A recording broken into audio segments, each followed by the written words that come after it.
Hello, everybody. Welcome to another episode of Exploring the Wine Glass. As you know, we are getting closer and closer to my favorite absolute positive holiday in the world, which is Cab Franc Day, December 4th. And I am honored to have Damian Grindley with me today, who, you know, this is Cab Franc I drink a lot of. So I'm excited to have you on. Hello, Damian. How are we doing? Great. My favorite thing, I suppose, is holiday is Thanksgiving because I'm not an American and it's kind of Americans' best holiday in my opinion. So I'm quickly gathering bottles of Cab Franc to take to Thanksgiving tomorrow. So um, really looking forward to that as well. Yeah, and Anything that's left, we'll drink on Cab Franc Day. yeah, and that actually is a great, I mean, Cab Franc really is a great wine to bring to the Thanksgiving table because of its versatility with all of the food that it pairs with. So you're going to be the king of the ball bringing in all that Cab Franc. Right. And we've always done sort of food-friendly wines, whether it's Albarino or Cab Franc or other things that are, are classic food wines. I'm going to have to wave my hands in the way because I've got this light sensor in here. And there Uh, you go. There, you get, so if I wave ever so often, you'll understand what I'm doing. Yeah. yeah. Oh, and I know we're talking Cab Franc today, but your Albarino, oh, it's so good. All of them. Three? You make three different ones? Yes, we do. Yeah. And Cab Franc, we make two currently. Maybe a third in the wings as a new vineyard comes on next year, but early days yet. We haven't even picked anything.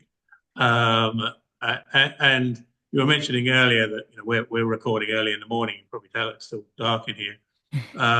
But we've already been tasting Cab Franc because we're actually doing the punch downs, a very late vintage. And we literally picked before the heavy rains, and we're glad we waited. We're glad we did. I think patience comes to those who wait. And then it's cool in the cellar, so it's actually being a long, slow ferment. So one of the reasons I'm here is you were also mentioning that Alex, our winemaker, you're expecting him to join us, but he's busy punching down. But no, I want to give everyone Thanksgiving off, so I'll be punching down tomorrow. So Oh. no Thanksgiving for me, but at least I get to smell the Cab Francs, which are if everyone's ever smelled a Cab Franc ferment for a British person like I am, they smell like tea, like and Assam probably is the closest tea.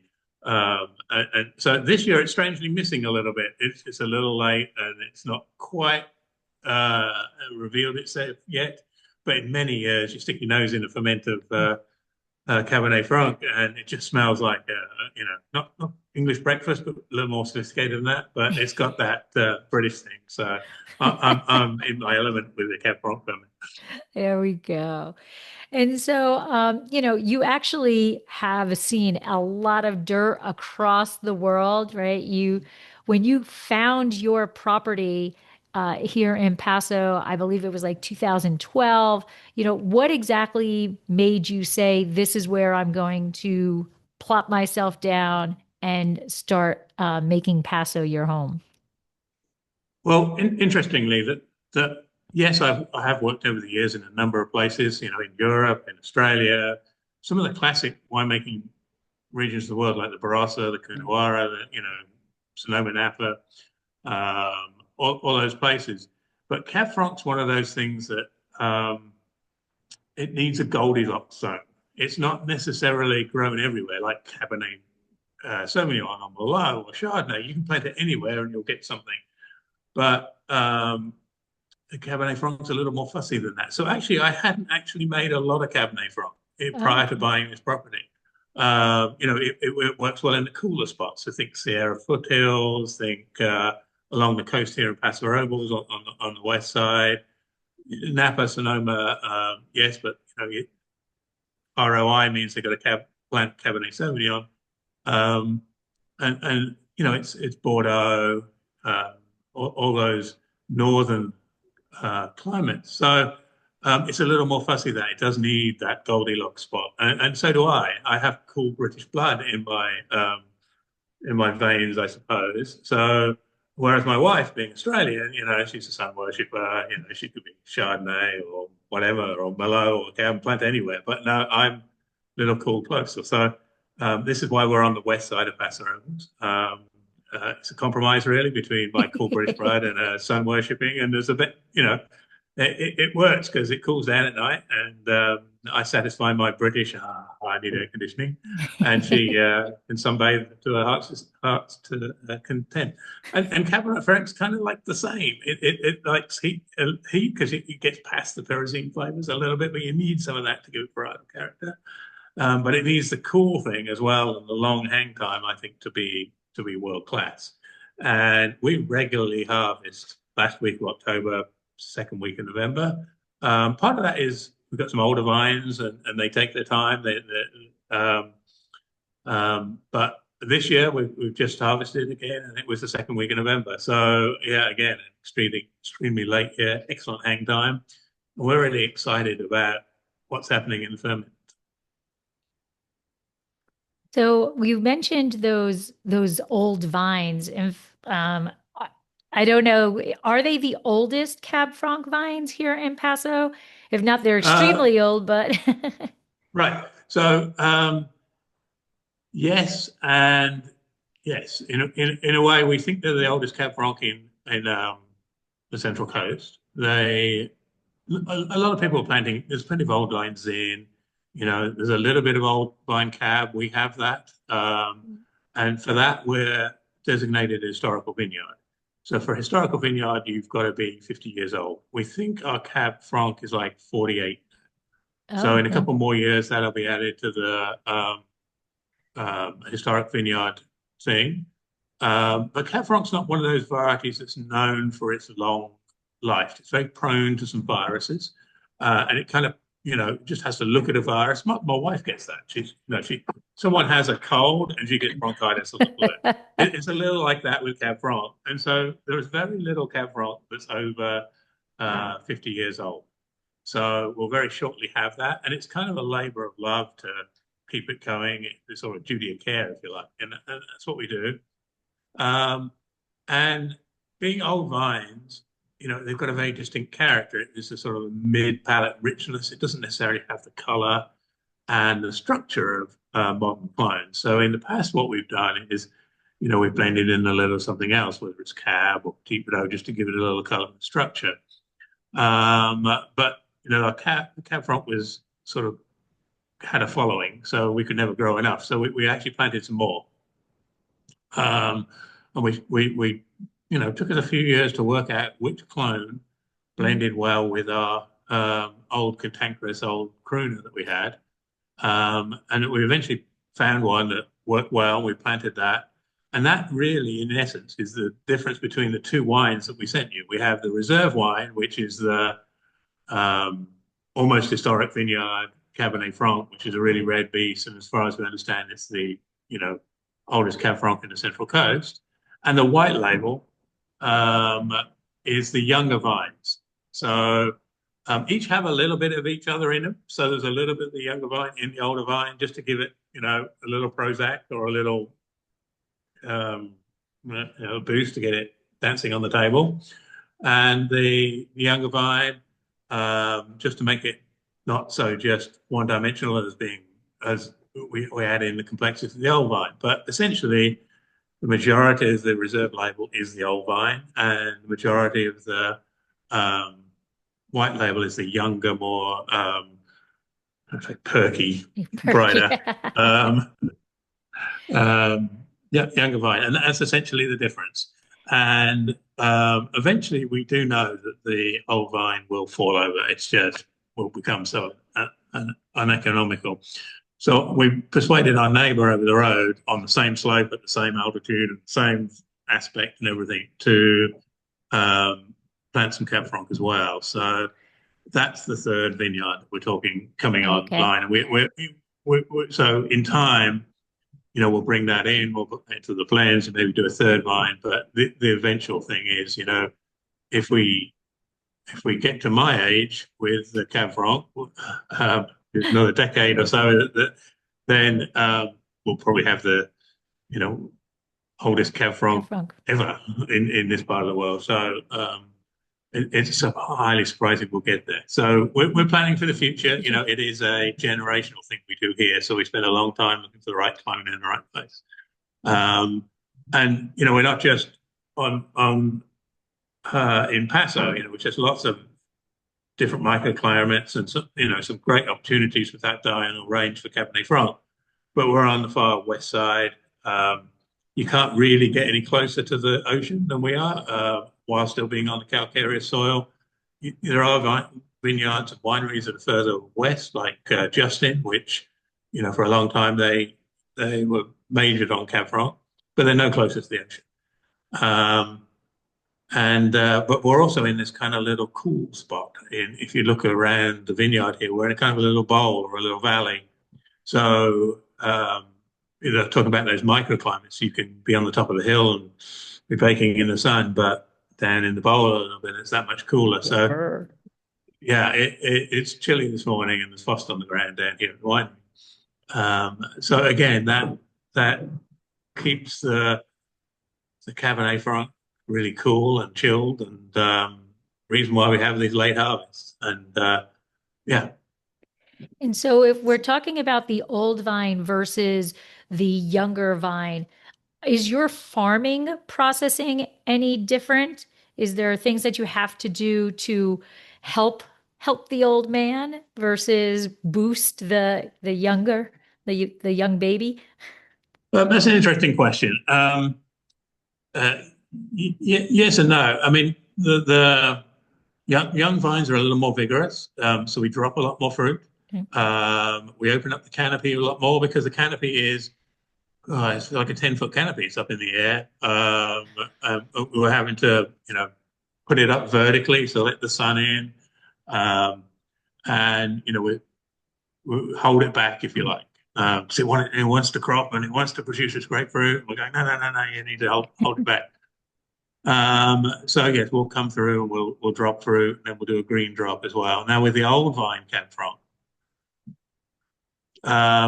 there's so little fruit, and that you know you feel like you're breaking your heart dropping anything on the fruit, and it crops naturally at sort of 1.8, 2 tons to the acre already. So it's very rare that we'll come through and drop any fruit at all. The vines are already kind of old and stunted, and so we really don't need to open up the canopy to let the sunlight um, through. So we kind of just put them in the spring and let them go. We might do one very quick run through and drop some second crop or something, and that's crop that is like a second flowering, and you never know it's never going to get there. But otherwise, that's really the difference. The old vines are, you know what they're doing now. They're in balance, and we are much more hands off than we are with the younger vines.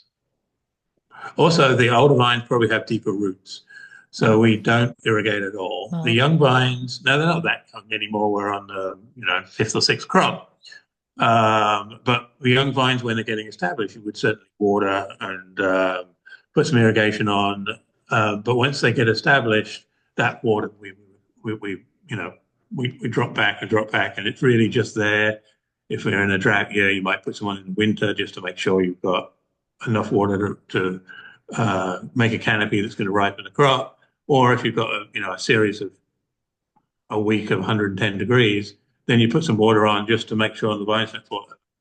But the old vines, you don't need to do any of that. The vines are so deep, you just kind of, I don't think I've irrigated for 2 or 3 years on the oh old well. old vines. We have irrigation lines in there just in case you have a 110-degree day, Right. or a few of them, because you don't want to lose those old vines just through stress. So by putting water on, they kind of cool them down. But that's the big difference is the amount of fruit we're dropping, the amount of leaves we're pulling, and the amount of irrigation, or no irrigation. But we'll get there with the new vines as well. Eventually they'll fall into balance, and we won't need irrigation, and the roots will be deeper, and we won't need to drop so much crop and pull so many leaves. And when we get these frosts that occur, do you think the younger vines are more susceptible to the damage than the older vines? They've already seen this. They know how to, retaliate to it, or are they both kind of equally um, dangerous in terms of Mother Nature? So frost is really only an issue in three areas, we think. So firstly, it's the first crop of frost of the season, right? Right. So hopefully you've picked by then, or you're very close to picking. We have had incidents where we've had a surprise frost in early November, and really then you've got about 3 days to pick before all the leaves just fall off and what have you. But usually, we can see that coming, and you've picked before the first frost. So that's the first thing, is that obviously the winter frost, and it's usually not a problem because here in Paso, the first frosts come in sort of first, second week of November, maybe the third week of November. This year, a little later than that. We haven't really had a major frost yet. The other area that those winter frosts can be a problem is if you've got young vines, I mean, really young vines. And Cabernet Franc is susceptible to the whole stem, or the trunk, if you like, freezing and splitting. And we had a little bit of that when we planted the young vines originally, but that's only in like year 1 or 2 once you've planted Okay. them. Once they get big enough and thick enough, that's usually not a problem. So we're past that now. We've had replanted some of those vines that did split.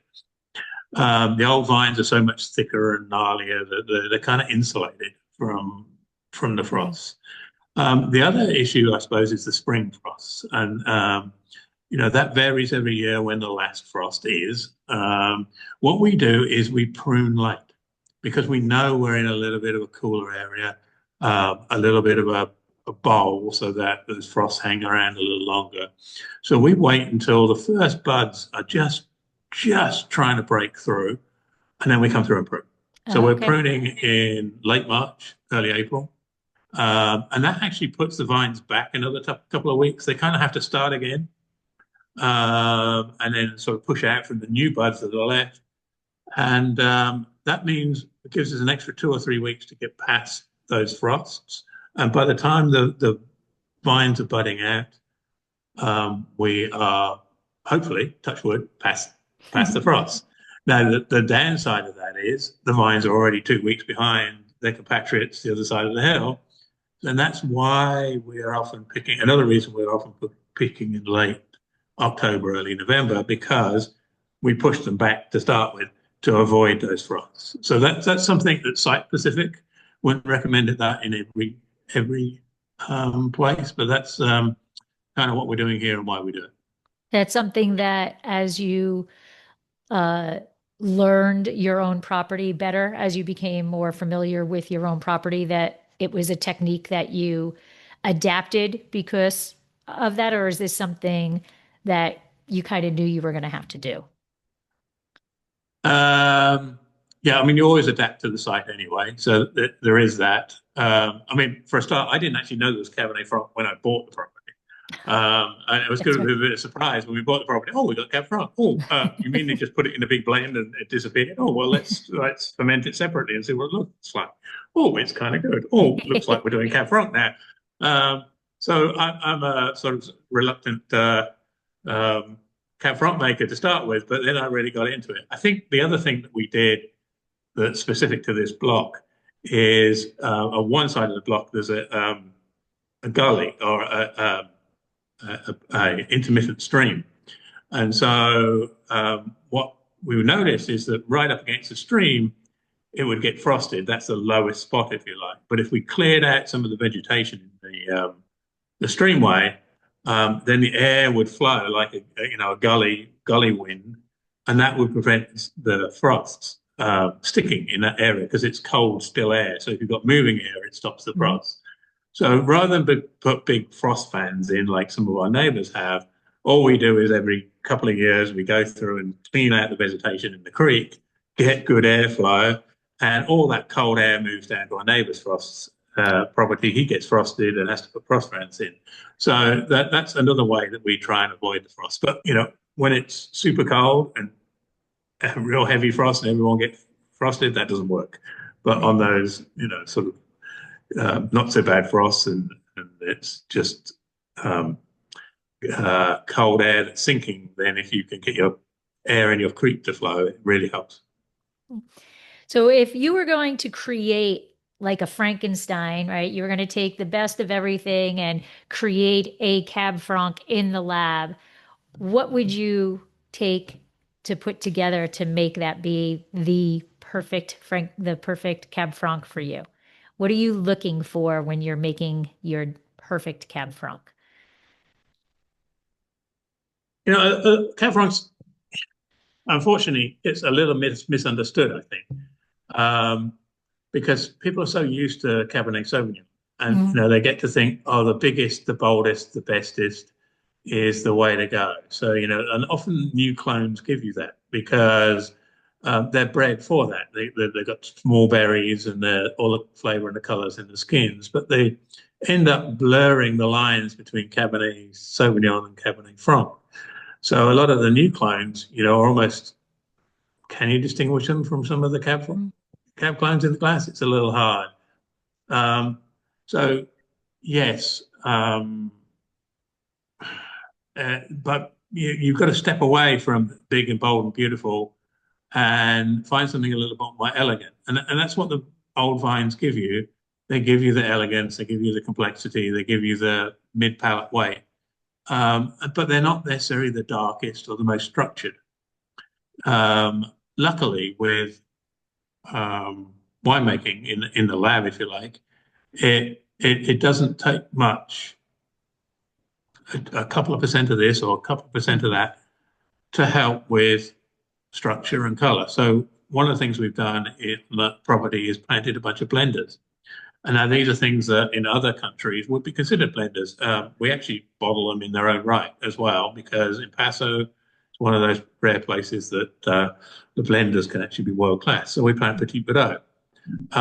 Not saying we would put Petit Verdot every year or even in a Cab Franc, because it's very easy to dominate, but maybe 1% Mhm. might help.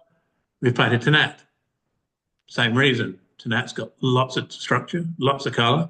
1 or 2% might be just all you need to take the old vine Cabernet Franc to the next level. We planted a younger Cabernet Franc, exactly the right same reason. It's brighter and it's got more structure. Again, in one particular year, that might be what the old vine Cab Franc needs. We've got Cabernet Sauvignon, we've got Malbec, but really every year is different on the blending bench. If you go back and look at the 12, 13, 14, 15 years of Cab Franc, it's one of those things we've made every year. Um, some years we've added a little bit of Cab, some years we've added nothing, some years we've added a little bit other Cab Franc and maybe a percent of Tanat. One year maybe it's Petit Verdot. Another year we added Zinfandel at Oh, 3%. And it just needed a little bit of flesh. That particular Zinfandel had a touch of Tanat. And again, sorry, a touch of acid, which it needed. That's the other thing. I don't know if we mentioned, but we're on a calcareous soil. And calcareous soils, if you don't know, it's one of those wonderful soils that it's the reverse thinking from high school chemistry. It's an alkaline soil, but it gives you lovely, bright acid wines, and you never have to add any acid mhm. to these things. So they're naturally kind of balanced and integrated. And we wanted to be in this lovely cool spot, but as close to the ocean we could be while still having our feet in the calcareous bedrock. And that again is another thing. So, often the difference, I think, when we blend a lot of our wines is we blend them in the lab. But when we're making Albarino and we're making Cab Franc, because they're such food wines, we'll actually sit down and after we've done the major blending, we'll sit down and have something to eat with them Oh, okay. to see how they pair, to make sure we've got the acid balance right. Because, with a food wine, you don't want to dominate the food. You don't want to Mhm. be a big Barossa Shiraz that you can drink on your own and you can sip all night. You want something that's pairs but doesn't dominate. And so generally after we've done a blending session, will, depending on the time of year, which, to be honest, is usually May. We're mostly doing the final blending on Cab Franc in May and bottling in August. Um, then it's kind of warm out, but it's not super warm. And so it will be a steak, but in the summer, you don't need a big cab necessarily to go with a steak. It can be a little bit more elegant. And yeah, that's generally how we do it. Mhm. And so I think one of the more controversial aspects of Cabernet Franc, where people come in and they say, "Oh, I don't like Cab Franc," is those pyrazines. And so, that is definitely a component of where it's grown and how it's grown. So you had mentioned earlier that you think there needs to be a bit of pyrazine in there to be that characteristic Cabernet Franc, but not over dominating it. So explain how you help direct the amount of pyrazines because you are in a cooler climate, which is going to lend itself to a higher pyrazine. So what are you doing to get to the levels that you want them to be at? So the old vines kind of naturally do it themselves. Okay. Um, the thing is, Cab Franc is grown in some strange places like Virginia and the Sierra foothills and what have you. And in other varieties, the pyrazines is not a right or wrong answer. Mhm. Um, if you've grown up on wine that has a lot of pyrazines in it, like the Coo Noir in Australia, or maybe those Virginia um, Cabernet Francs, that's what you expect. That's what you appreciate in Cabernet Franc. And so, um, it doesn't mean that it's right or wrong. Right. So, but stylistically, across the board, people are used to some level of pyrazine in their Cabernet Franc. You can get completely past it and have super ripe vines that don't really express that, but they kind of lose their Cab Franciness in my mind, if that's a word.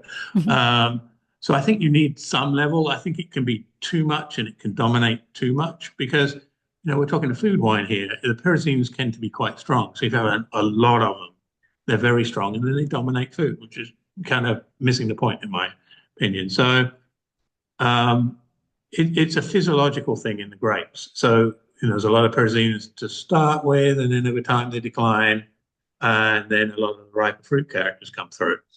So generally, the longer hang time you have, the longer time it has for the physiological changes to happen, and you get past or a way through the pyrazines. And you notice that if you plant Cab Franc in a very hot climate, Central Valley-ish, you can get a lot of sugar, very ripe, very quick, but you get a lot of pyrazines and it kind of doesn't gel. But here on the coast, you're getting longer and longer and longer hang times and you get past that. So the old vines, we don't have to do anything because we're not doing anything to them anyway. They kind of naturally get past it. The young vines, we do have to pull a few leaves, lift a few wires, thin out the crop a little bit. But we get past that. But there are attractive pyrazines and there are not so attractive pyrazines. And, I don't have the answer for that, but we seem to have attractive pyrazines, I think. Yes, yes. And I agree. There's some regions that, or go back to if you grew up on, right? You have a house palate. There's things that this is what you're used to, then this is what you're used to. So like, Cab Franc in Michigan, right? They tend to have very high pyrazines. Cab Franc in the Finger Lakes tend to have big pyrazines. And I absolutely agree. It's not a yes or no answer. It's what your palate is for and or what your palate is used to and what it's designed for. Um, and so, but I think that's what I hear mostly of. I don't like Cab Franc. And then I say, well, what about Cab Franc don't you like? And then usually it's the pyrazine. Not that they necessarily know it's the pyrazines, but what they're describing is the pyrazines. So it seems to be that is a tipping point for people in terms of whether they know it or not, as whether they like Cab Franc. But it's also in his whole family, right? I mean, Cab Franc's family is known to have pyrazines in it. Yeah, if you brought up on a West Coast, right, tutti frutti wine, and someone gave you a Michigan Pyrazine or a Cab Franc or a Virginia Cab Franc, you'd be, wow, what's this? For me, it's Riesling. I grew up on German Rieslings, light, crisp, aromatic. And then I went to Australia and had all these Rieslings from a region called the Clare, which are big, diesely, oily things. And I've just never been able to get my head around them. And I imagine that's what's going on with people with Cab Franc. But, you know, in some ways, if we could point people to Cab Francs that are a little bit more on the riper side to start with, that may be where the introduction needs to be. But that they tend to be cooler climates and way out west, and sites are quite hard to find, so they're not the cheapest wines to start Right. And now, so we are in a wine region that is, it started with the Zinfandel. We are, Paso GSMs are all over the place, right? There's loads of them around. Syrah is a big thing. What can we do? And this is what Cab Franc Day, this is why I created the holiday, is to make Cab Franc get the spotlight that it deserves. So in a region where Cab Franc is not in the spotlight, but we're trying to get it in there, what are some things that you think we can do to make it become more in the spotlight? Make it be that main table grape, make it be the Thanksgiving wine. Well, I think you hit it on the head there. We need to bring the day forward by 3 or 4 days. Well, Thanksgiving is a flexible date anyway, but if we can bring it forward a few days, or at least get the banner out early, then associating it with Thanksgiving rather than December the 4th, which means nothing to nobody really. But historically, don't forget Justin's Isosceles, which really was one of the big companies that put Paso on the map. Originally was Cabernet Franc based. Mm-hmm. They've moved away from that, and it becomes more and more cab to be, as they grew bigger and wanted to be more commercial. Sorry, got to wave at the lights again. And but there was a reason why they did that in the first place. And when I first moved to Paso, one of the things that blew me away was a winery called Cass had a Cab Franc. I think they've since pulled it out. Yeah. But that was kind of, oh, that's kind of good. That's kind of world class. That's very European.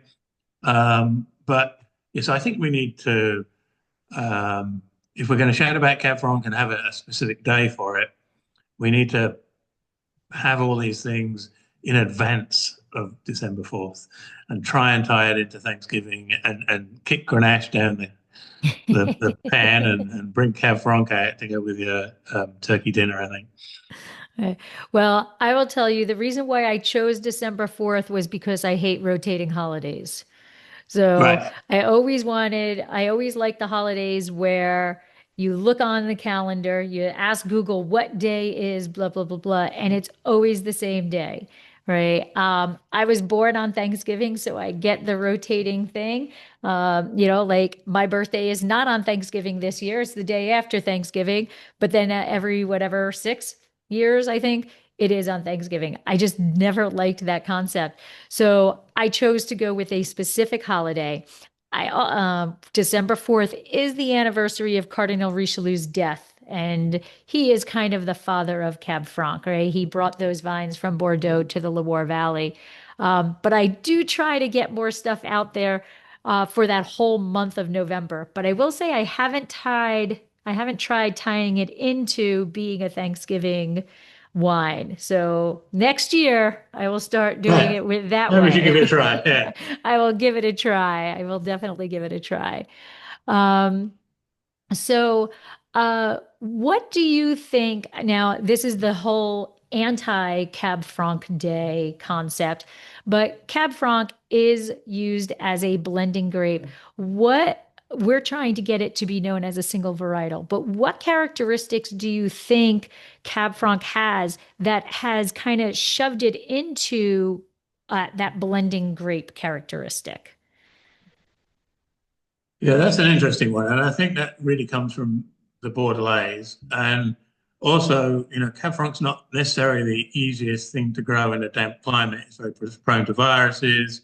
It can have some issues with moles and other things. So for them, and they're changing as well with climate change. And then if you notice that sort of Tannat and Albarino, which are two Mhm. of the wines that we major on, are also now blending so experimental, to use the right word, blending grapes in Bordeaux. So their need for blenders is changing too. Cabernet Sauvignon and Merlot sometimes need some help, and which are the two major Bordeaux varieties. Cab Franc kind of disappeared from Bordeaux sorry, Malbec disappeared Yeah. in phylloxera and went down to Argentina. So they didn't have that blending option. But Cab Franc is, it generally aromatically adds a lightness of touch and open things up. It also added a bunch of acidity generally. And remember, we're talking Bordeaux before the days of refrigeration and the way of easily adding acid and other things. So, that really did help. It added a little more elegance, if you like, a bunch of different tannins. Tannins, can be all on the finish. They can be a little drying. There are different mid-palate tannins, and sort of upfront, all sorts of things. And so it could add complexity. We do a Bordeaux blend, if you like, here, a Meritage. Um, we tend not to put much Cab Franc in it. It tends to be Malbec, Petit Verdot, and Cabernet Sauvignon base. So for us, Cab Franc is more of a standalone. We'd rather go the whole hog rather than have a little bit of elegance in our heritage. We'd rather just have the elegance over here. This is the elegant wine, and this is The the big boy. the beastie boy, and you can have one or the other. And because when we put the Cab Franc in the Meritage blend, it's kind of like, well, what is it? It's not really the huge, strong, powerful Bordeaux red, and it's not really the elegance of Cab Franc, and it's not the brightness of Malbec. So we're saving all our Cab Franc, which is kind of a rare beast anyway, because there's only 3.3 acres of this oldest Cab Franc. We need every drop in the Cab Franc.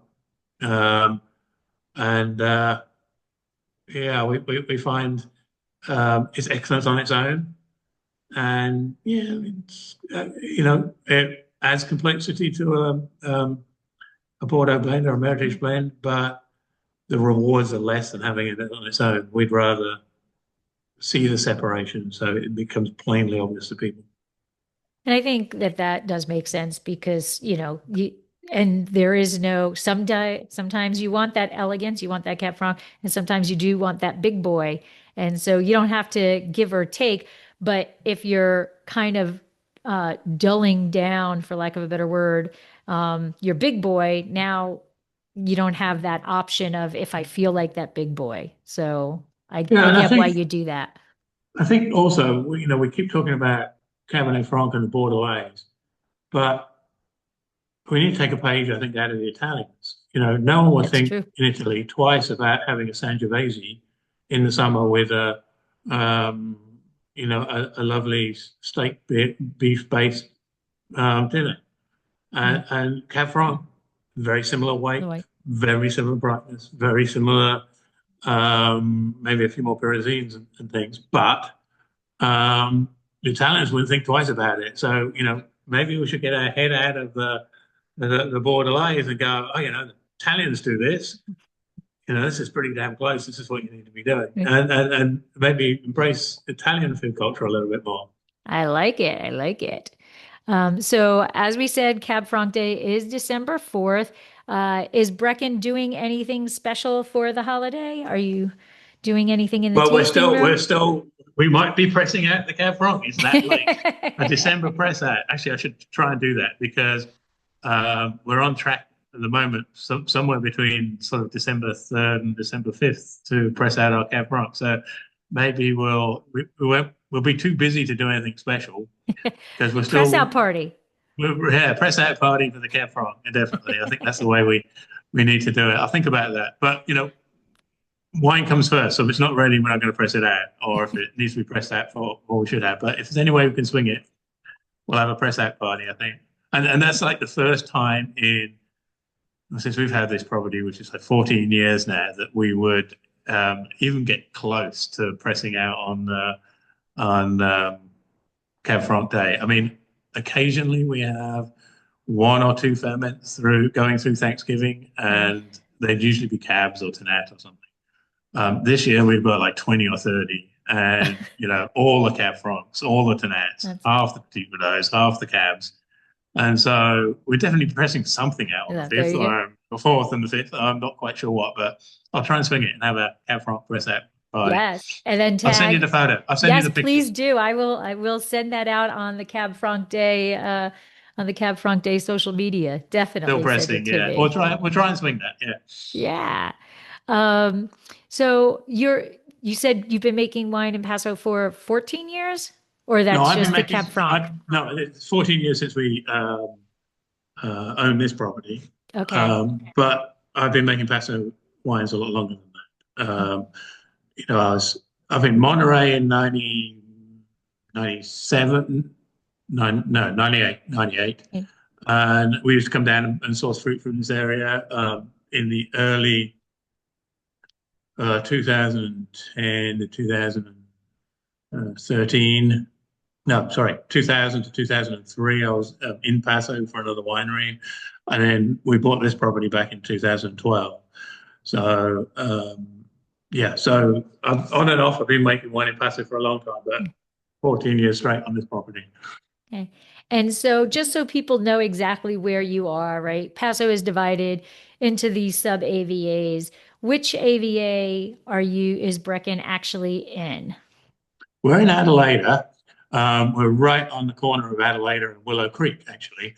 But there's really three: West Side, which is a cooler, more ocean-influenced appellations, are Adelaida, Willow Creek, and the Templeton Gap. And there's a nice little road that sort of wanders through those cooler appellations. It's called Vineyard Drive. And we're right in the heart of Vineyard Drive. Beautiful part of the world, rolling hills and ancient oaks, and some old vines too. So that's where we are. We're open every day, 10 till 5, and except Thanksgiving, obviously, and Christmas Day. And we prefer you to have an appointment, but we'll usually squeeze you in if we can. So come knock on the door, and we've got some very, very, very friendly tasting room staff and greeting dogs and all sorts of things. I was going to say, and it's very important you say you're dog friendly because right, very important. So we're going to go back to Cab Franc a bit before we wrap it up. And I just want to, there's a lot of philosophies on how you treat the fruit when you come in, because that's really each winemaker's mark, if for lack of a better word, mark on how their Cab Franc is produced. So like as the fruit comes in, what is your general concept? Are we whole cluster? Are we destemming? Is that a vintage to vintage decision? What are you doing once it gets into the vineyard? I mean, into the winery. I tend to be a bit more holistic on these things, and start the other way around. And what are we trying to do? We can adjust the winemaking and the winemaking style to achieve an end goal. Now, some wineries, of course, want their house style, which is maybe a very dominant type of oak, or that give them a consistency across all their blends. What we tend to do with Cab Franc is with oak is trying to do a framework. So it like pairs with the Cab Franc in the same way that Cab Franc pairs with fruit. We're not trying to dominate it. We're trying to put a framework around it. So I actually use a cognac cooperage, which is kind of a little bit rare, and it tends to be quite a subtle oak, but it does a very, very good job. One of the oldest cooperages in France, actually. Um, and then, we also have, if you think about it, these old vines that naturally get past the pyrazines and have a lot of mid-palate fruit weight. So, you try and emphasize what the fruit has or work with the fruit you have. So if you've got a wine that is naturally low in pyrazines, well, great, run with it. Why use winemaking techniques that are going to emphasize pyrazines? So we try to use those techniques that work with the fruit we've got. Say, hey, we have low pyrazines anyway. That's a great thing. Let's not do a cool ferment because that emphasizes pyrazines. Yeah. Let's Why would you do stem insertion or on stems? Because that adds another pyrazini green thing. We don't have that. Why would we do that? So that moves you down the line with destemming, and so on and so on and so on. So really, all our decisions are not made on what our winemaker wants to do or what our house style, a perceived house style might be. It's what the fruit we have and what we're trying to achieve. So we emphasize the fruit, work with the fruit we have. Let them Um, dictate. Let the fruit let dictate the what it's fruit going to be. dictate exactly, and so that goes to the vineyard techniques as well. Now, if we had a wine, let's say that was very, I don't know, very structured, you'd have to make the decision, well, do I emphasize that structure? Do I make a wine that's going to age for 10 or 15 years, or do we work away from that and try and lighten the structure, make it more approachable?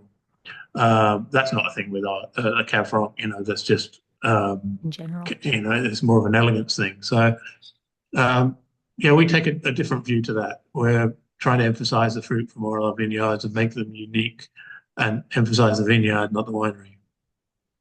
Okay. And so I'm going to let you off the hook of Cab Franc, not necessarily Cab Franc, but if you had to pick one varietal or one variety that Brecon kind of is best known for, or that you're going to rest your laurels on, it can be Cab Franc, but it doesn't need to be. Do you have one? What would you say that is? Well, if you'd asked me when I bought the winery and when we started what that might be, you'd have got, like any group of winemakers in a room, 10 different answers. So who knew that on the white side, probably our flagships have been Albarino, and Albarino has been a great ride for us. We've won some amazing awards. Which other wineries do four now different Albarino-based blends, and so Albarino has definitely been, and it's a niche. There's definitely people who follow that, and um, it's our thing. And in a region that is doing, not necessarily known for its whites, to be doing light, crisp, refreshing, um, uh, sophisticated and characterful whites, Mhm. Albarino's it. Now, strange enough, you ask us on the reds, it's I think in the Bordeaux reds, it's definitely Cab Franc. Partly because of that older vine thing, it's something unique. It's got a cult following. Some people don't understand it. You put it in, um, we only tend to put it in international shows because, some people are so framed by Cabernet Sauvignon that they don't understand an older style Cabernet Franc. But also we've had a lot of success with our Rhone blends as well. So it's somewhere between the Albarinos, the Rhone blends, and the Cab Francs is the two. But um, the funny thing about Brecon is you won't find the mainstream things here. That's right. You won't find a Chardonnay. Mm. We've never done a Riesling. We've never done a Pinot Noir. We've never done a Merlot. We have Cab Sav and So we bought the property, so we tend to do all these. To some people, they're weird and wonderful, whereas they're everyday drinking wines, and they're much more fascinating.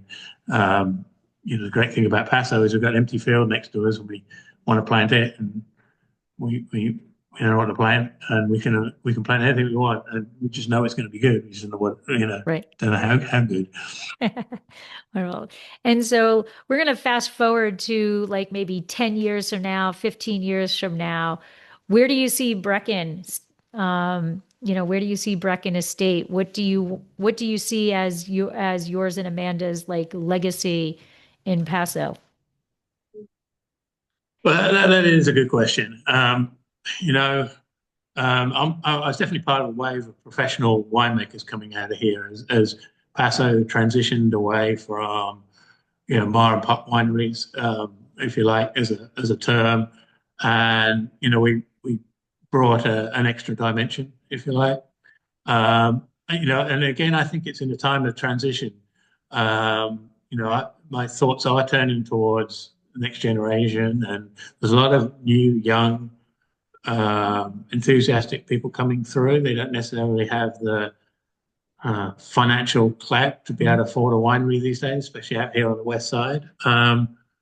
And so, it's hard for them, and how you guide them through that and encourage them to do that. That's a different thing as I transition away from doing punch downs every day, and all that sort of good stuff, to sort of, if you like, semi-retirement. Um, the legacy, I think, that is a good question. I've not really thought of that. We've certainly shown Paso that it can. I think I do have the answer actually. And what I've always tried to do is, we want to be a Paso winery. So many people come here or come to other wine regions and they want to be a Rhone winery, or they want to be um, a Bordeaux winery, or they want to be an Italian winery. And at the end of the day, Paso needs to be known as Paso, to stand on its own 2 feet. So in 20 or 30 years' time, we need to be doing what's best for Paso. And that's what Brecon's always done. It's been trying to elucidate what the best varieties or the best blends are for Paso Robles, and to be a Paso winery. So when people ask us, what are we? We're a Paso winery. We're doing the best grapes or the best clones. And that might be, we've got a foot in the Bordeaux camp, we've got a foot in the Rhone camp, we've got a foot in the Spanish, Portuguese white camp. But at the end of the day, it's Paso first, and which I think something Gary Ever used to say. And so, I think, that's what we're all about. We're not trying to be an old world wannabe. We're trying to put Paso on the map, and that sometimes is a difficult concept to get over to people. And Cab Franc has been part of that, because there's very few places in the world that Cab Franc can be world class. Paso is one of them. Tanat, same thing. Even less places in the world that Tanat can be world class, and Paso is one of them. Petit Verdot, one of those traditional Yes. lenders in Bordeaux. Very few places that you can bottle it as a standalone wine. We do. Paso does. Um, and you can say that in the Rhones, and because all these microclimates and all these things. So I think it's part of a movement to be known as Paso Robles, and not as the next Napa or the next Bordeaux or something. Right. That's not what should be in anyone's thoughts now. We should be known as being Paso Robles. Yeah. I like that answer. I give kudos to that answer. I love it. And so as we wrap it up, so because you are busy, just let's remind people where they can find Brecon, how they can get your incredible Cab Franc and other amazing wines. And I will speak up the Albarino. I absolutely love the Albarino, the Malbec. Oh, it just goes on and on. But so where can they find you? Where can they find your wines? And what can they do to get to you? So we are a small boutique winery. You will not find us in any stores or um, anywhere but my friends' restaurants. You have to go online to www.breconestate.com to find these wonderful wines. They're small batches. They sell out. So if the Cab Franc's there, it'll only be there for a month or two, and then it's gone to the next season. Or you can visit us at our wonderful West Side tasting room. Which It's also open. won awards for architecture. Oh, yeah, I forgot about that. But it's open 7 days a week, except Thanksgiving and Christmas Day, from 10 till 5. And we're happy to make an appointment or take you through some of our flights. They're always changing. And there's, of course, a wonderful wine club, which means you get to get some of the um, more smaller batch productions that you don't see unless you're in the wine club, which is where a lot of the older wine Cab Francs, and all those things disappear to. So we'd love to see you, and yeah, there's some exciting things coming down the line, and our Cab Francs. It's an odd time for us actually, December 4th, because we bottle our Cab Francs in about August because we need to clear out for bottling and for harvest and everything. But our Cab Francs take about 6 months in bottle before they come around. Mm. Usually bottle shock and the rest of our reds is about 3 months, and we're releasing those. But Cab Franc takes its sweet old times. It may be the Mm. old vines or something. And so, we sent Laurie these wines to look at, but we're sending the previous vintage, the 22s. The 23s are in bottle. They'll be released in probably the spring, probably March, which will give us about 6 months, and they're perfect. So, that really probably differentiates us from a lot of Cab Franc producers is that we are very patient and we harvest late and we bottle late and we we release late. So, but the rewards are worth it. I will attest to that. The rewards are worth it. I mean, obviously we drink a lot of Cab Franc. We make the Cab Franc, but we drink a lot of the Cab Franc, and yours is always in the house. So we love your Cab Appreciate it. Franc. Yeah, But thank you very much for coming on and for sharing your thoughts on Cab Franc. And I am going to start next year with promoting it maybe as more as a Thanksgiving Day wine. I love it. But happy Thanksgiving, happy Cab Franc Day. And I will be happy putting press out day because we'll be happy pressing press Cab it. Franc on Yes. Cab Franc day, and the stars are aligning, obviously. Yes, yes. And pay attention to those who are listening. Pay attention to my social media because there will be more about these Cab Francs on my social media, exploring the wine glass. So thank you very much, Damian. And you actually didn't mention it, but social media is Brecon Estate. And they are on the social, so you can follow them along there also. So I want to thank you again. Have a great day and good luck with all of the press outs and all of that. Tell Alex I said hi. He's having a good old time getting a workout, and we will talk Well, he's soon. got a lot going on. He's got his own brand he's starting up, which is Grenache. We can't talk about that. And he's having a baby, or his wife's having a baby, and he's Oh, got the latest harvest ever. So he's completely swamped at the moment. So that's one of the oh, reasons you've got me rather than with oh. Alex. Okay. Well, tell him congratulations on all of that, and I will have to get around to finding out more about his own label when we're off camera. So, thank Perfect. you. Okay.